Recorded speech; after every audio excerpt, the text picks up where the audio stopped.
부활절 넷째 주일입니다. 가능하신 분은 자리에서 일어나 온 마음과 정성과 힘을 다해 거룩하신 삼일체 하나님께 예배드리겠습니다. 너희 모든 나라들아 여호와를 찬양하며 너희 모든 백성들아 그를 찬송할지어다.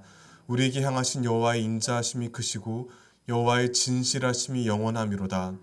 하나님은 영이시니 예배하는 자가 영과 진리로 예배할지니라. 아멘.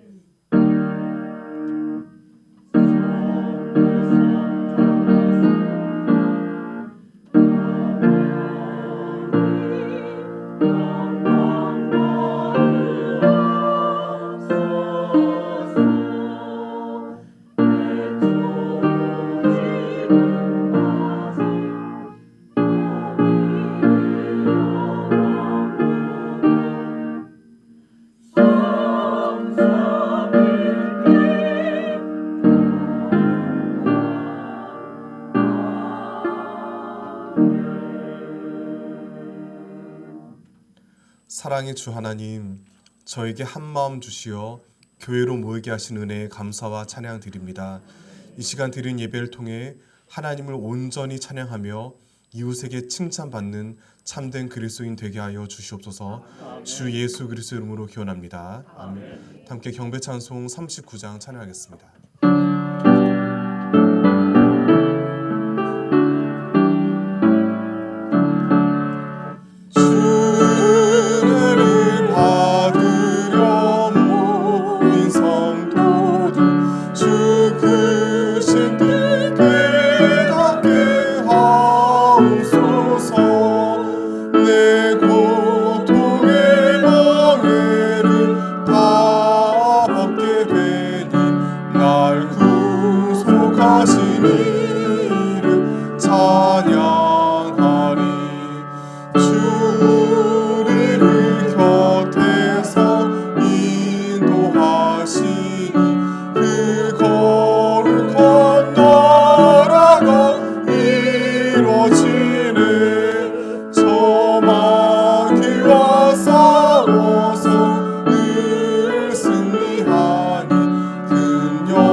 함께 참회 기도 드리겠습니다. 거룩하신 주 하나님, 화려한 체험과 이적의 눈길을 빼앗겨 정작 차분히 복음을 살피지 못했습니다. 건강한 교제와 예배와 기도에 집중하지 못했습니다. 하나님을 찬양하며 온 백성에게 칭찬받는 균형을 잃었습니다. 이 모든 죄와 허물을 주님 앞에 회개합니다. 이제는 하나님과 나만이 하는 죄를 침묵으로 고백하겠습니다.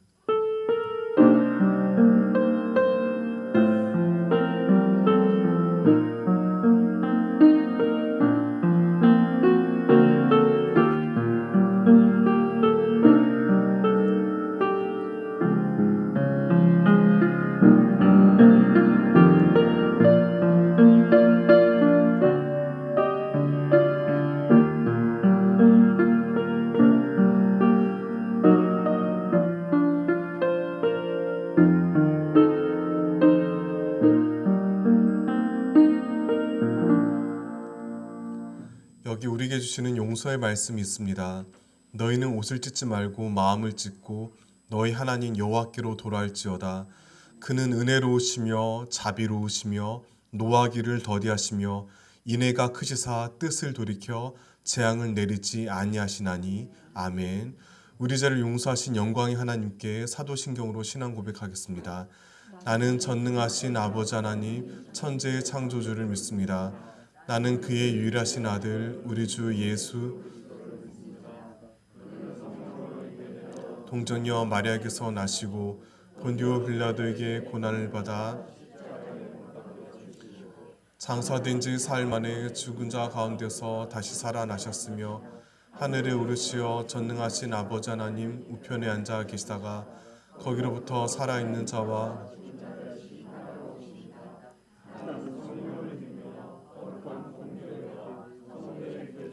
죄를 용서받는 것과 몸의 부활과 영생을 믿습니다. 아멘. 자리에 앉으시겠습니다. 성시 교독은 교독문 69번 이사야 40장입니다. 교독문 69번 이사야 40장입니다. 너희는 눈을 높이 들어 누가 이 모든 것을 창조하였나 보라. 그들의 모든 이름을 부르시나니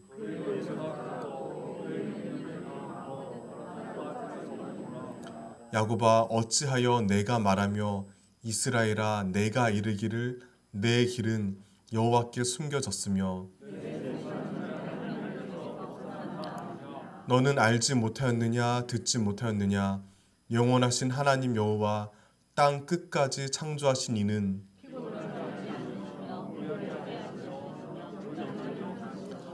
피곤한 자에게는 능력을 주시며 무능한 자에게는 힘을 더하시나니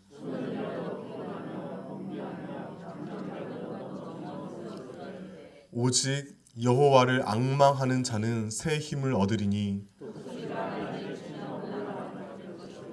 다른 박질하여도 곤비하지 아니하겠고 걸어가도 피곤하지 아니하리로다. 아멘. 찬송가 187장 함께 찬양하겠습니다.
영화로우시고 거룩하신 하나님 아버지, 온 땅에 생명 있는 자마다 하나님의 은혜로 살게 하여 주심을 감사드립니다. 아멘. 성령님께서 날마다 우리와 동행하시어 지난 한 주간도 은혜로 보호하여 주시고 오늘 이 시간 주일 예배로 불러주셔서 주님을 예배하게 하여 주심을 감사드립니다. 아멘. 자비하신 하나님, 우리는 하나님을 배반하고 타락하여 저주를 받고 영원히 멸망할 수밖에 없었는데 예수 그리스도의 은혜로 제사함을 받고 하나님의 귀한 자녀가 되어 영생과 천국을 기업으로 얻게 해주심을 감사드립니다.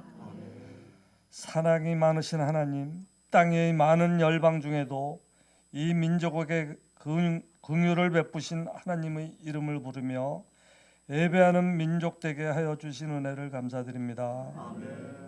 전쟁과 분단의 아픔을 가지고 있는 이 민족을 불쌍히 여겨주셔서 이 땅에서 6.25와 같은 전쟁의 비극이 다시는 생기지 않도록 지켜주옵소서.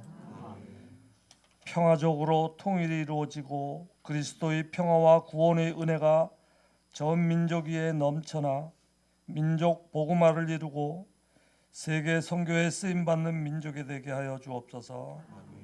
대통령과 이 나라의 정치 지도자들에게도 하나님을 경외하는 마음과 지혜를 주셔서 진심으로 민족을 사랑하고 사명감을 가지고 홍무에 임하게 하옵소서. 이 땅에 세워주신 교회마다 성령의 은혜로 새롭게 변화되어 하나님의 거룩한 사랑을 나타내게 하여 주옵소서.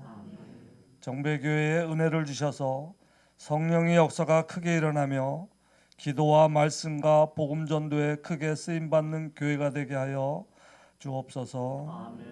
절망과 질병과 저주로 고통받는 심령들마다 주님의 은혜로 새롭게 변화를 받아 소망과 치료와 축복의 삶으로 변화되는 역사를 체험하게 하여 주옵소서.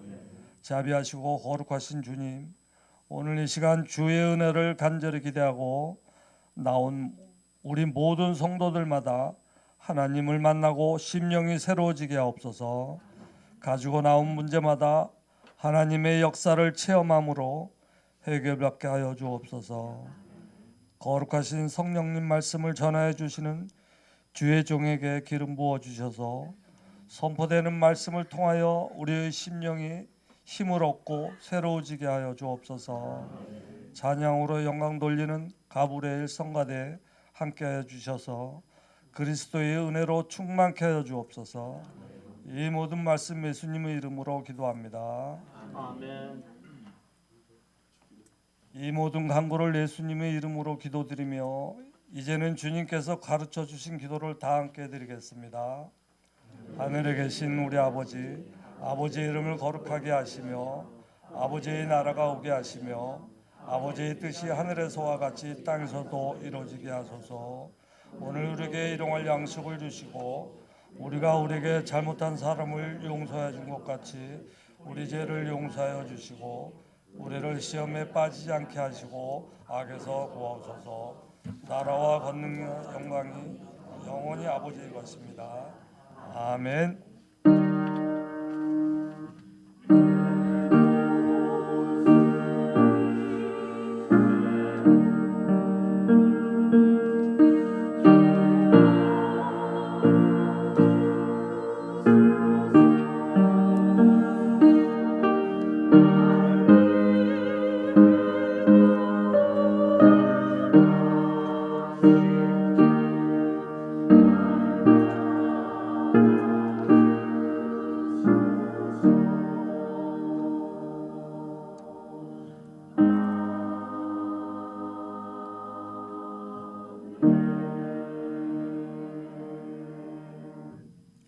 오늘 하나님께서 우리에게 주시는 말씀은 사도행전 2장 42절에서 47절입니다. 신약성경 190쪽입니다. 사도행전 2장 42절에서 47절입니다. 하나님 말씀을 저와 교독하겠습니다. 제가 먼저 42절 읽겠습니다. 그들이 사도의 가르침을 받아 서로 교제하고 떡을 떼며 오로지 기도하기를 힘쓰니라.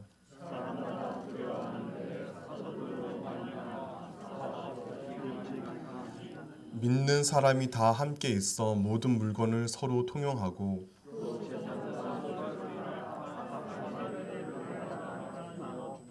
날마다 마음을 같이하여 성전에 모이기를 힘쓰고 집에서 떡을 떼며 기쁨과 순전한 마음으로 음식을 먹고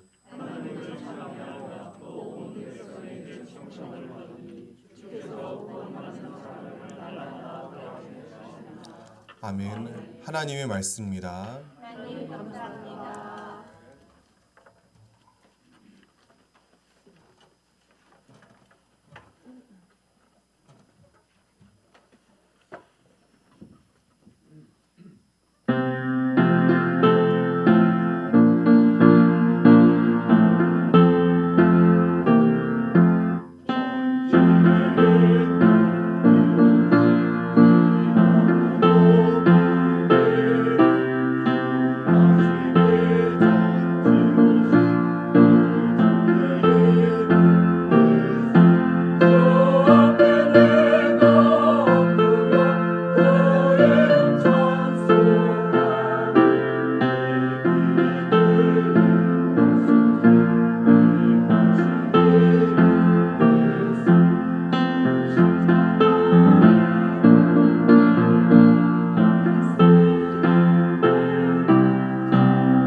함께 기도하겠습니다.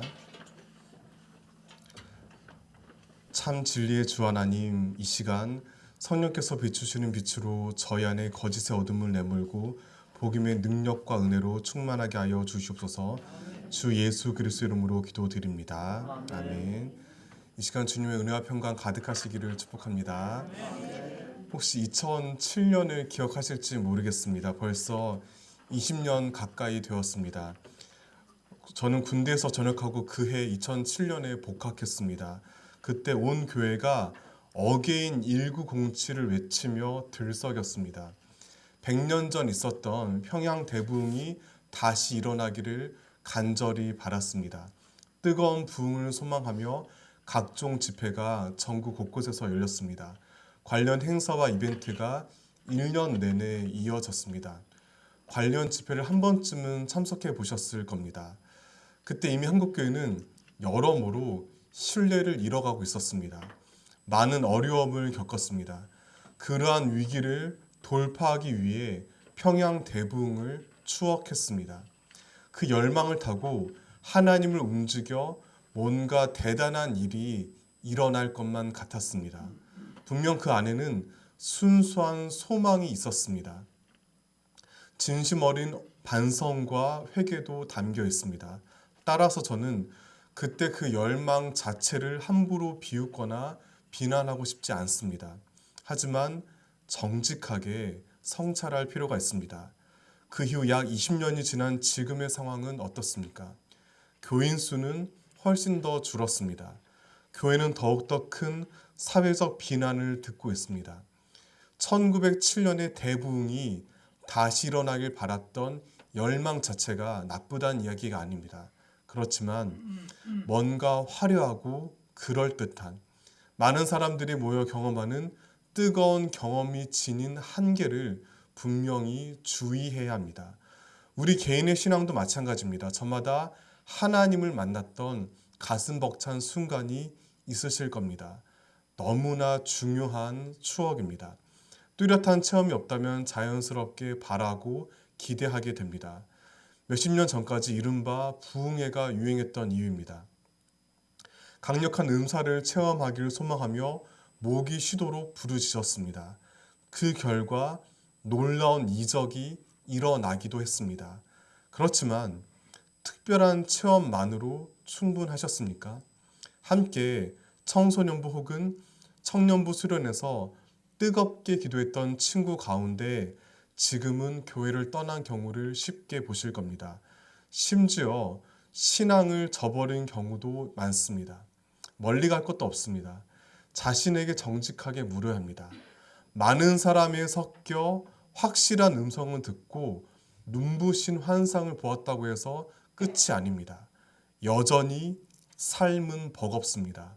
작은 아픔과 고통에도 눈물겨운 감격은 금세 사라지고 맙니다. 고단한 현실만 남을 뿐입니다. 그 틈새로 하나님을 향한 의심과 원망이 솟아오릅니다. 바로 이 지점에서 우리는 성경에 집중해야 합니다. 수많은 부흥회의 단골 주제는 사도행전 2장입니다.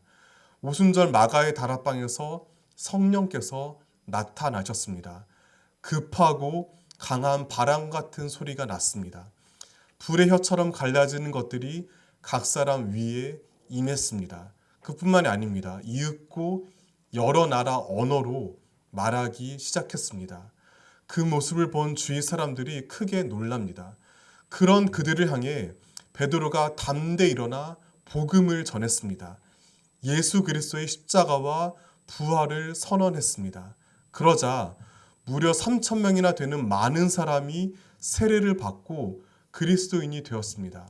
하나님을 믿고 성경을 읽는 사람은 누구나 강렬히 바라는 놀랍고도 신비한 체험입니다. 저는 담임 목사로서 우리 교회에 이런 모습이 일어나기를 소원합니다. 예배 때마다 뜨거운 성령님의 역사가 일어나기를 바랍니다. 병고침을 비롯해 각종 이적이 펼쳐지기를 기대합니다. 그 소문을 듣고 많은 사람들이 몰려와서 교인 수가 폭발적으로 늘어났으면 좋겠습니다. 저의 솔직한 소원과 욕심입니다. 굳이 부정하고 싶지 않습니다. 그 자체가 나쁜 것은 아니고 오히려 좋은 것이기 때문입니다. 하지만 들뜬 마음을 가라앉히고 차분히 본문을 들여다봐야 합니다. 오순절에 일어난 놀라운 사건 뒤에 교회가 어떻게 했는지를 주의 깊게 봐야 합니다. 42절 함께 읽겠습니다. 그들이 사도의 오로지 기도하기를 힘쓰니라. 믿는 사람의 숫자가 3,000명이 늘었다는 놀라운 성장 기록 다음에 펼쳐지는 장면입니다. 사도들은 성과를 자랑하며 들뜨지 않았습니다. 사람들에게 신비한 느낌을 계속 부추기며 이성을 마비시키지 않았습니다. 비슷한 행사와 프로그램을 연달아 진행하며 교회 안에 가두지도 않았습니다. 그 대신 무엇을 했을까요? 방금 읽으셨듯이 말씀을 가르칩니다. 너무나 중요한 진리를 알려줍니다. 거듭 말씀드리지만 함께 모여 경험하는 뜨거운 성령 체험 자체가 나쁘다는 의미가 결코 아닙니다.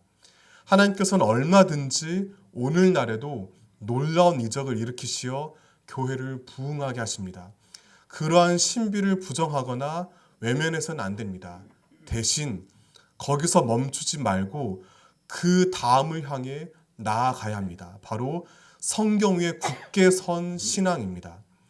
마침 지난주에 사도행전을 기록한 누가가 쓴 또 다른 성경인 누가복음 24장을 함께 읽었습니다. 절망과 혼란을 안고 엠마오를 향해 터덜터덜 걷던 두 제자에게 부활하신 예수님께서 나타나셨습니다. 주님은 곧바로 그들에게 부활의 영광을 비추지 않으셨습니다. 함께 걸으며 성경에 기록된 진리를 차근히 풀어 설명하십니다. 참된 부활 신앙은 말씀에 뿌리 내릴 때 비로소 진정한 변화의 결실을 맺기 때문입니다. 사도들이 오순절의 열기에 휩쓸리지 않고 차분하게 말씀을 가르친 이유가 바로 여기에 있습니다. 성령께서 각 사람에게 오신 까닭은 무엇일까요? 황홀한 경험 그 자체가 아닙니다. 죽음을 이기시고 다시 사신 예수님의 삶과 말씀을 올바로 깨우치게 하기 위해 성령께서 함께 하십니다. 군중의 열기에서 벗어나 진지하게 성경을 펼쳐 하는 이유가 여기에 있습니다. 따라서 우리 정배교회가 다른 무엇보다 말씀을 풍성하고 생생하게 익히고 깨닫는 데 집중하는 교회가 되기를 소망하고 담임 목사로서 분명히 다짐합니다. 동시에 명심하시길 바랍니다. 때때로 마음이 싸늘하게 식는 순간이 있습니다. 마치 태양이 구름에 가려질 때처럼 어둡고 스산한 순간이 있습니다. 하나님을 향한 뜨거운 감격이 저만치 멀리 떨어진 것처럼 느껴질 때가 있습니다. 그때 무엇보다 말씀을 붙잡아야 합니다.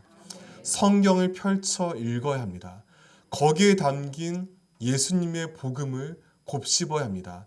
바로 거기에 우리를 참으로 세우는 생명이 녹아있기 때문입니다.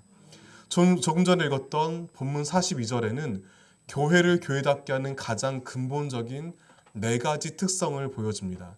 그중 첫 번째는 방금 보았듯이 말씀입니다. 나머지는 교제와 떡을 떼는 것과 기도입니다. 여기서 떡을 떼는 것은 식사를 넘어 예배로 이해하는 게 바람직합니다. 당시 예배는 예수님의 성만찬을 재현하는 음식 나눔을 포함했기 때문입니다. 그렇다면 여기서 교회가 시작할 때부터 드러낸 본질적인 모습을 확인합니다. 바로 말씀과 교제와 예배와 기도입니다. 사실 이 4개는 따로따로 떨어져 있지 않습니다. 성경의 하나님을 나의 주님으로 고백하는 사람들 사이에 자연스러운 사귐이 생깁니다. 그러면서 같이 떡을 떼며 식사를 하고 예배하며 기도합니다. 이 4가지가 원활하게 이어져 하나의 건강한 흐름을 이룰 때 교회는 부활 생명으로 살아 숨쉽니다. 또한 이 4가지는 우리 신앙생활의 건강을 점검하는 선명한 기준입니다. 신앙은 결코 나 혼자만의 영역이 아닙니다. 반드시 공동체가 필요합니다. 성경이 분명하게 알려주는 진리입니다. 함께 말씀을 묵상하고 공부해야 합니다. 서로 점점 더 가까이 다가가 교제를 나누어야 합니다. 예배를 소중히 여기고 기도해야 합니다. 만약 지금 깊은 우울과 절망에 빠져 계시다면 이 4가지를 점검해 보시기 바랍니다. 내 삶에서 말씀과 성도의 사귐과 예배와 기도가 어떤 의미인지를 돌아보아야 합니다. 이 중 어떤 하나에만 지나치게 치우쳐 있지 않는지 혹은 너무 무관심한 건 아닌지를 살펴야 합니다. 부담을 드리려는 게 아닙니다. 정반대입니다. 다시 사신 주님의 은혜에 안겨 참된 희망을 찾는 길이 바로 여기에 있습니다. 동시에 우리에게 주어진 소중한 사명입니다. 교회는 건물이 아닙니다. 예수님을 나의 주님으로 고백하며 함께 말씀을 읽고 교제를 나누며 예배로 모여 기도하는 공동체가 교회입니다.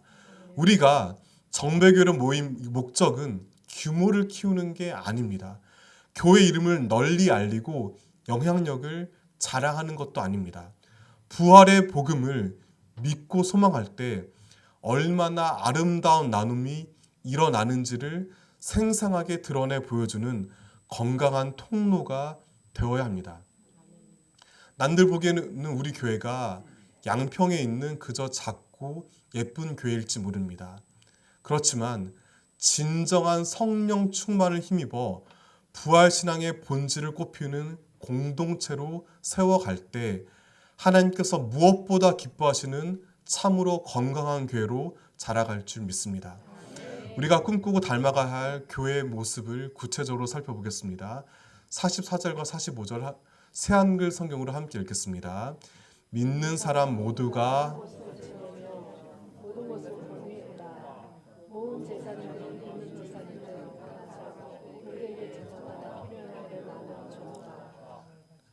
이 말씀이 솔직하게 어떻게 들리십니까?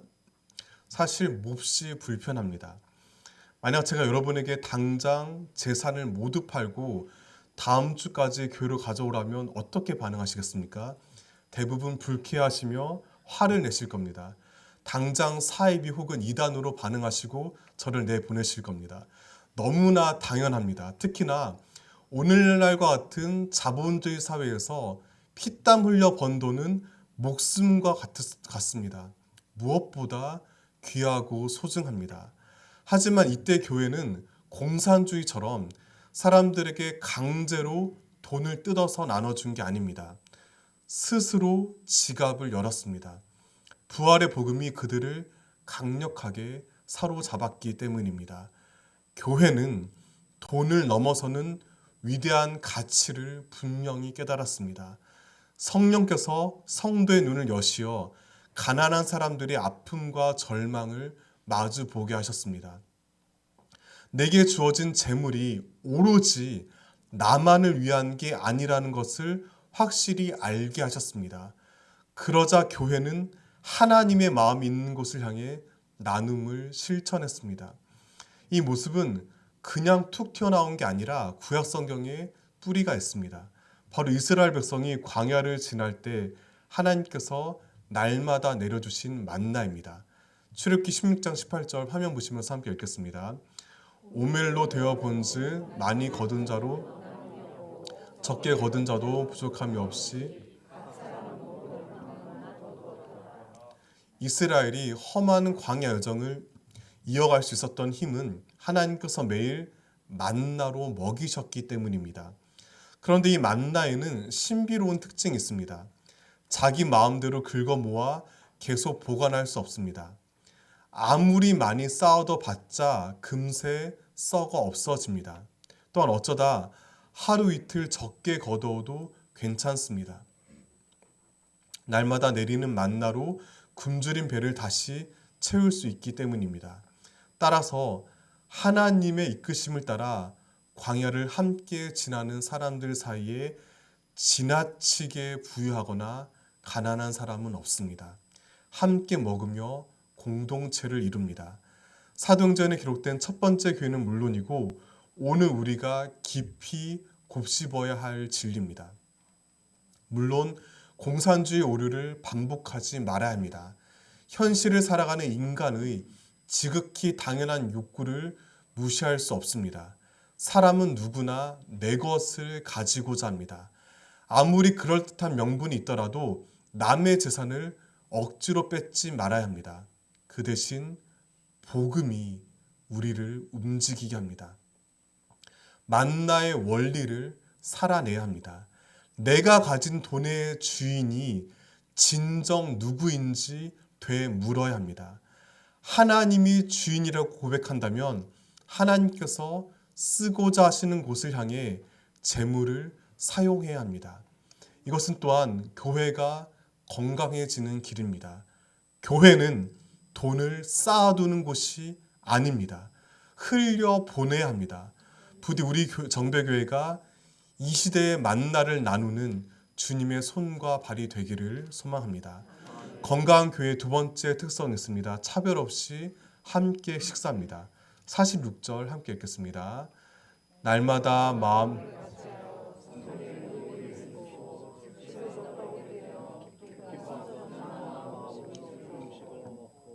오순절 성령님의 임재로 교회를 이룬 사람들은 순전한 마음으로 음식을 먹었습니다.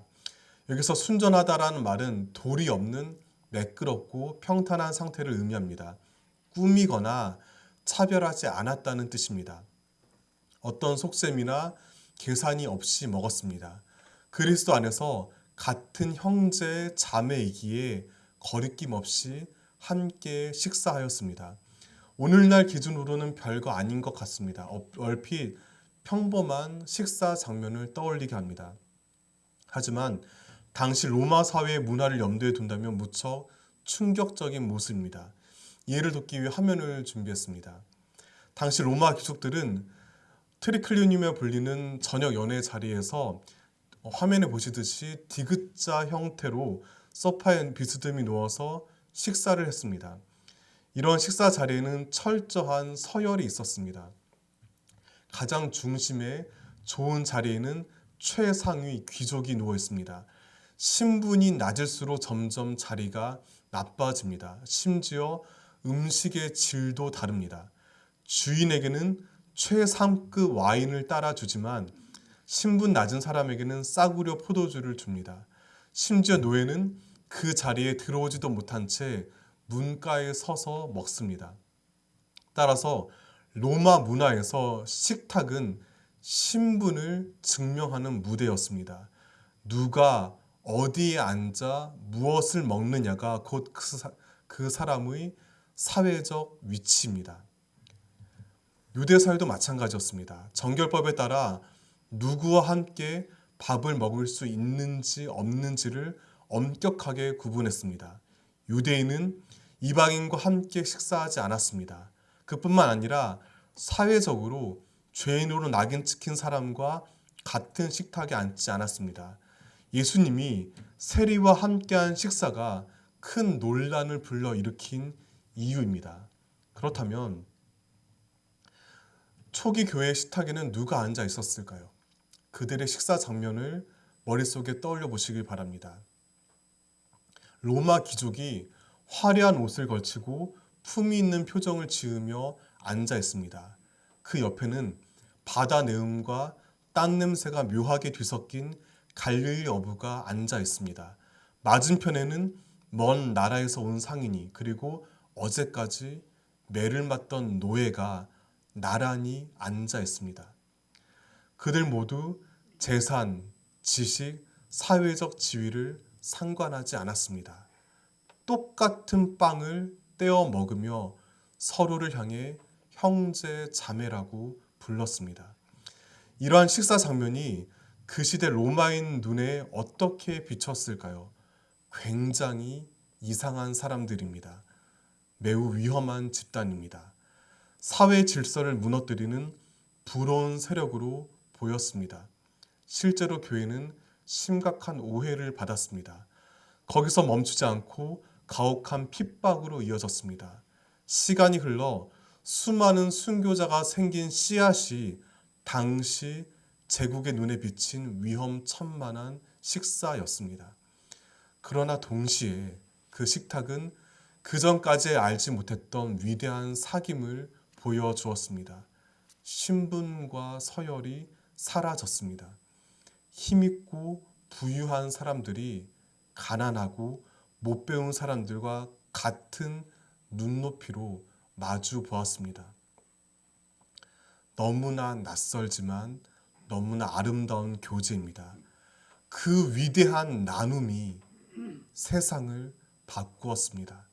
감사하게도 우리 정배교회가 이미 모범적으로 실천하는 모습입니다. 우리 교회 점심 식탁에 끼리끼리란 없습니다. 나와 비슷한 여건의 편한 사람들만이 아니라 남녀노소, 지위 고하를 가리지 않고 함께 맛있게 밥을 드십니다. 매주 식당에 들어설 때마다 저는 뭉클한 감동을 느낍니다. 부디 우리 교회가 이 세상의 식탁과 구별되는 하나님께서 참으로 기뻐하는 식사를 앞으로도 더욱 풍성히 이루기를 바랍니다. 그뿐만 아니라 우리 일상의 식사에서도 그 실천을 이어가기를 소망합니다. 본문의 결론인 47절 함께 읽겠습니다. 하나님을 찬미하며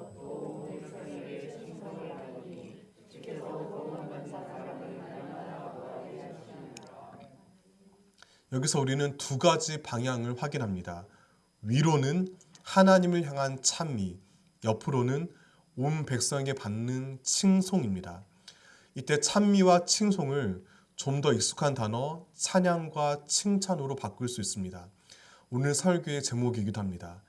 이 두 가지 찬양과 칭찬이 교회의 시작부터 함께 자연스러운 조화를 이루었습니다. 주님을 경배하는 찬양만 일방적으로 강조하지 않았습니다. 혹은 사람들에게 칭찬받는 것에만 지나치게 집착하지도 않았습니다. 둘 다 균형을 이루었습니다. 사실 너무나 당연합니다. 하나님 찬양과 이웃의 칭찬은 동전의 양면과 같습니다. 어느 한쪽만 있을 수 없습니다. 단지 오늘 본문을 포함한 사도행전만의 이야기가 아닙니다. 신구약 성경이 일관되게 강조합니다. 십계명에는 하나님을 향한 4가지 계명과 이웃을 위한 6가지 계명이 함께 담겨 있습니다. 예수님도 성경 전체를 하나님 사랑과 이웃 사랑으로 요약하셨습니다. 하나님을 참으로 높여 예배한다면 자연스럽게 선한 삶의 열매를 맺고 향기를 풍기고자 노력합니다. 사랑과 섬김을 실천합니다. 아무도 차별하지 않습니다.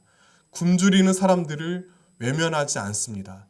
약한 사람들을 억압하고 비웃지 않습니다. 기꺼이 먹을 것을 나누고 필요를 채워주고 아픈 몸과 마음을 품어 안아줍니다.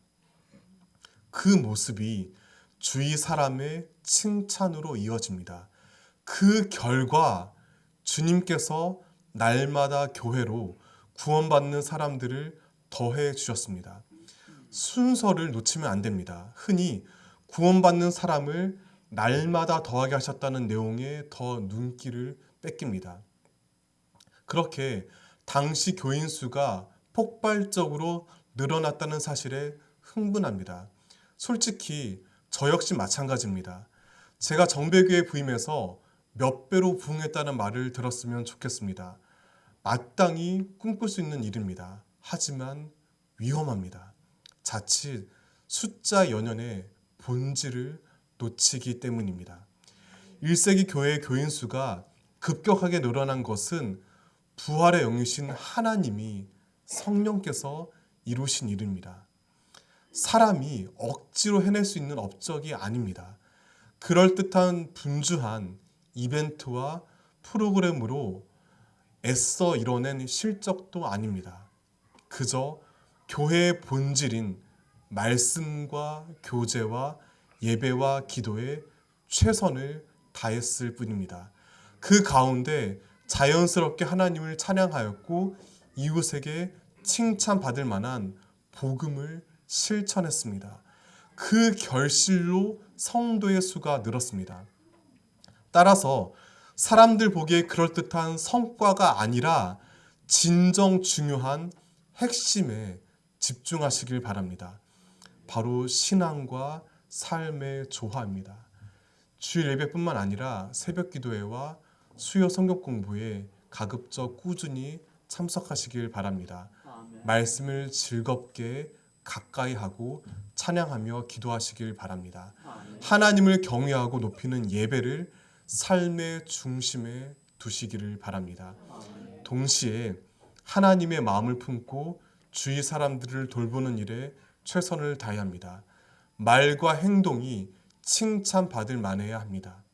겸손히 자신을 비우고 섬겨야 합니다.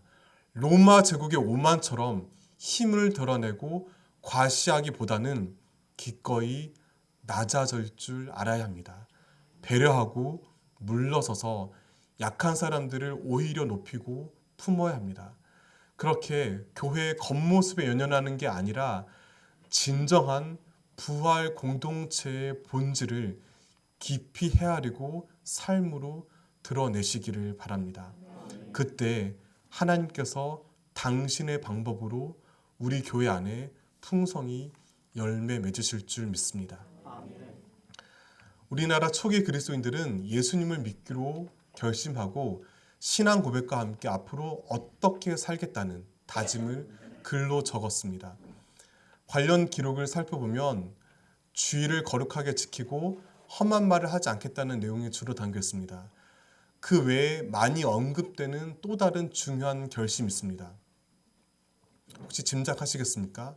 바로 누구나 함께 밥을 먹겠다는 다짐입니다. 지금 우리와 다른 시대였습니다. 불과 얼마 전까지 철저한 계급사회였습니다. 신분을 나누고 차별했습니다. 하지만 양반과 천민, 배운 사람과 못 배운 사람, 부자와 가난한 자, 남자와 여자를 가리지 않고 교회 안에 함께 모여 예배드리고 밥을 먹었습니다. 그리스도 안에서 거룩한 하나를 이루었습니다. 그 결단과 헌신이 나라를 새롭게 했습니다. 우리가 1907년 평양 대붕 못지않게 주목하고 이어가야 할 찬란한 신앙 유산입니다. 거창한 결단으로 오해하지 마시길 바랍니다. 1세기 교회 모습을 문자 그대로 따라 하자는 게 아닙니다. 교회 재산을 다 팔고 가난한 사람들에게 나눠주자는 말이 아닙니다. 당장 노숙자를 교회로 데려와 같이 밥 먹자는 말도 아닙니다. 다만 연약한 죄인인 우리를 위해 예수님께서 이는 너희를 위해 찢긴 내 몸이라 말씀하시며 빵을 떼어주신 놀라운 사랑을 명심하시길 바랍니다. 죽음을 이기고 다시 살아나신 주님께서 당신을 배신하고 떠난 제자들을 먹이셨습니다. 그 식탁에 우리 또한 초대받았습니다. 이 가슴 벅찬 은혜를 깨달아 아시기를 바랍니다. 그 믿음을 함께 모여 고백하는 우리가 되기를 원합니다. 온전한 찬양을 드리며 참으로 칭찬받는 공동체가 되기를 꿈꿉니다. 그 결과 인간의 의지와 노력이 아닌 하나님의 뜻과 방법을 따라 구원받은 사람이 날마다 더해지는 정배교회가 되기를 소망합니다. 기도하시겠습니다. 찬양받기 합당하신 주 하나님, 오늘 주신 말씀으로 교회의 본질을 다시금 마음에 새기게 하신 은혜를 찬양합니다. 오순절에 화려한 불길에 머물지 않고 말씀에 집중하는 성숙한 신앙이 되게 하여 주시옵소서. 차별 없이 함께 교제하고 예배하며 기도하는 건강한 공동체 되게 하여 주시옵소서. 하나님을 온전히 찬양할 뿐만 아니라 지역사회로부터 칭찬받는 교회 되게 하여 주시옵소서. 그리하여 구원받는 사람을 날마다 더해 주시옵소서. 주 예수 그리스도 이름으로 기도드립니다. 다 함께 응답의 찬송 찬송가 220장 찬양하겠습니다.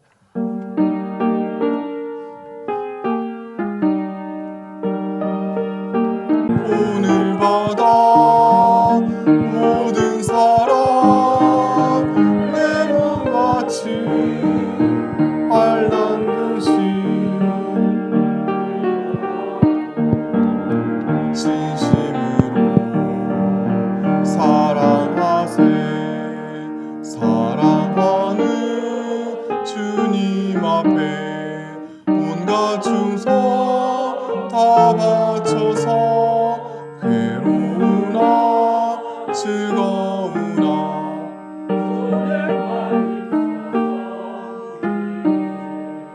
우리 주님 제사들의 발을 씻어 남 섬기는 종의 도는 문소행에 보이셨네. 사랑하는 주님 예수 같은 주로 섬기라니 한 피바다 한 몸이루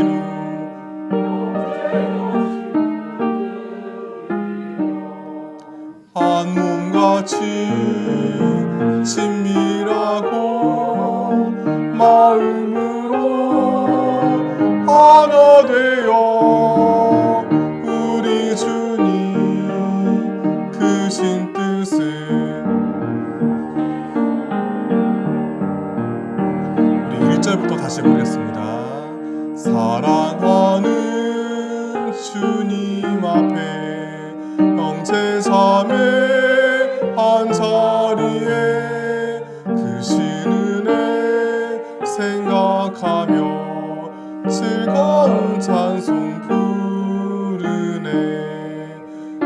주 예수 본을 받아 모든 사람 내 몸같이 환난 근심 위로하고 진심으로 사랑하세. 사랑하는 주님 앞에 온갖 충성 다 바쳐서 괴로우나 즐거우나 주님만 힘써 섬기네. 우리 주님 거룩한 손 제자들의 바르시서 종의 도를 문소행에 보이셨네.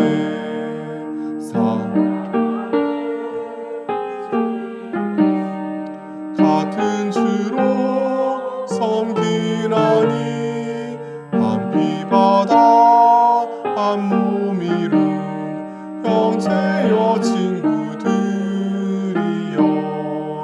한 몸같이 친밀하고 하나 되어 우리 주님 지성으로 준행하세. 함께 봉헌하시겠습니다.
영원히 찬양받게 합당하신 주 하나님, 주님께서 기뻐하시는 사귐과 교제를 실천하기 위해 예물 드립니다. 기쁨으로 받으시어 정배교회가 하나님을 향한 찬양과 이웃에게 받는 칭찬의 균형과 조화를 이루게 하여 주시옵소서. 저마다 근심하고 염려한 아픔들을 주님께서 살피시고 끌어안으실 줄 믿습니다. 인생 여정을 날마다 신실하게 동행하시고 새 힘과 은혜로 인도하여 주시옵소서. 대한민국을 주님 손에 맡깁니다. 정치, 경제, 외교, 보건 등 사회 곳곳마다 하나님 뜻이 온전히 이루어지게 하여 주시옵소서. 온 세계를 주님의 평화로 덮어주시고 선교사님들의 가정과 사역을 반석 위에 든든히 세워 주시옵소서. 주 예수 그리스도 이름으로 기도드립니다. 아멘.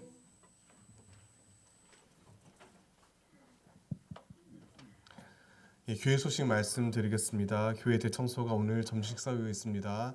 빠짐없이 참석해줘서 참여하셔서 우리 교회 건물만이 아니라 우리의 몸과 마음도 새롭게 하는 귀한 은혜 시간 되시기를 소망합니다. 제가 설교 중에 말씀드렸다시피 제 목회의 주안점은 말씀입니다. 그래서 우리 교회의 가장 중요한 교육 중 하나가 세가족 교육인데요. 해당되시는 분들은 꼭 미루지 마시고 이번에 참석해 주시기를 부탁드리고 구역장님께 신청해 주시기 바랍니다. 미리 준비를 위해서 주중에 미리 확인해 주시기를 바랍니다. 그리고 최근에 교회 전기불이 켜져 있거나 문이 열려 있는 경우가 많은데 꼭 살펴주시기를 부탁드리겠습니다. 다 함께 자리에 일어나 평화 인사 나누겠습니다. 그리스도의 평화가 여러분과 함께 하시길 바랍니다. 이제 주위 사람들에게 그리스도의 평화를 전하며 인사 나누겠습니다.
환난과 고난 수고로움 속에도 성도는 그 이름을 지켰네.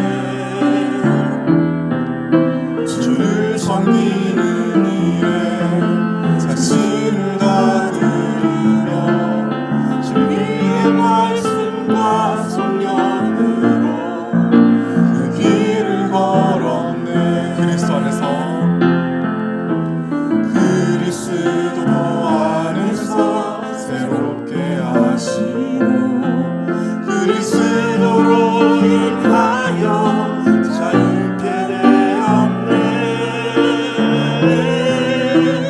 우리는 무명하나 유명한 자요 죽음의 위기 속에도 참 생명 가졌고 근심하나 기뻐하며 가난하나 받을 일을 의욕해 하는 자.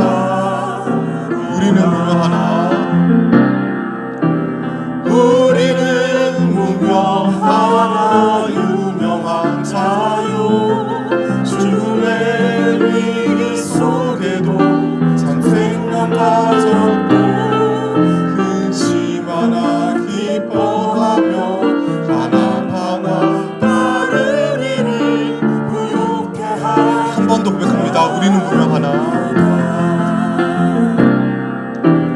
우리는 무명하나 유명한 자요 죽음의 위기 속에도 참 생명 가졌고 근심하나 기뻐하며 가난하나 받을 일을 부욕해 하는 자. 모든 것 가진 자입니다. 모든 것 가진 자.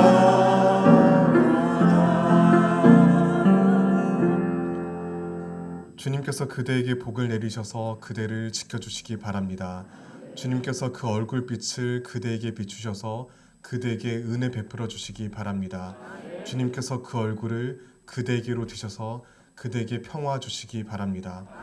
모든 죄인을 차별 없이 식탁으로 초대하시는 주 예수 그리스도께서 주신 은혜와 아버지 하나님 베푸시는 사랑과 성령님 이루시는 사귐이 하나님 찬양과 이웃에게 받는 칭찬의 교화와 조화와 균형을 이루며 살아가길 다짐하는 이 자리에는 온 성도와 이들의 가정과 삶의 자리 가운데 대한민국과 세계 열방 위에 영원히 함께 하시기를 축원합니다. 아멘.